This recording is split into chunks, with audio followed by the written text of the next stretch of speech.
গাজীপুরে কাপাসিয়া লিচু বাগানে মৌ চাষের বাড়তি আয় স্বাবলম্বী চাষিরা তাদের দাবি ফুলের সঠিক পরাগায়নে বাড়ছে লিচুর ফলনও, ফলে লাভবান হচ্ছেন দুভাবেই। গাজীপুর প্রতিনিধি অপূর্ব রায়ের তথ্যচিত্রে আরো জানাচ্ছেন সমর ইসলাম। ওয়ালটন ফ্রিজ কিনে অনেকের মতো আপনিও হয়ে যেতে পারেন মিলেনিয়াল, সেরা পণ্যের সেরা অফার। কাপাসিয়ার গ্রামে গ্রামে বাণিজ্যিকভাবে চাষ হচ্ছে লিচুর। গাছে গাছে থোকায় থোকায় ঝুলছে লিচু।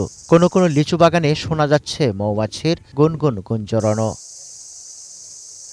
উপজেলার ৩০৫ হেক্টর জমিতে বেলারি, বোম্বাই ও চায়না 3 জাতের লিচু আবাদে ব্যস্ত ১৫৫০ জন চাষি।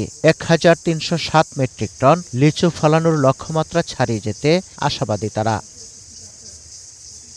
লিচু বাগানে মৌ চাষও করছেন ৪৫০ জন চাষি। বাড়তি আয় আর লিচুর বাম্পার ফলনের আশা তাদেরই বেশি। এবছরও প্রচুর মুকুল আসছে।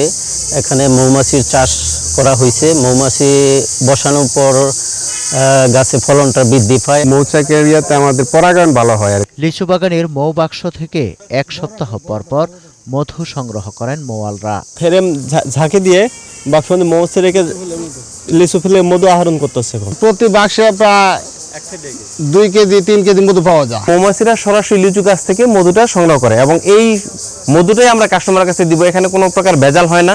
নানা পরামর্শে সহায়তায় চাষিদের পাশে আছে কৃষি বিভাগ। ফসলের উৎপাদন বৃদ্ধি প্রকল্প নামে একটি প্রকল্প রয়েছে। এই প্রকল্পের আওতায় ইতিমধ্যে আমরা মৌবাক্স সহ কলোনি পর্যন্ত আমরা কৃষকদের দিয়ে উদ্বুদ্ধ করার চেষ্টা করছি। চলতি মৌসুমে ১০ মেট্রিক টন খাঁটি মধুর পাশাপাশি ২০% লিচুর ফলন বাড়বে বলেও আশা সবার। সমর ইসলাম, ২১ টেলিভিশন।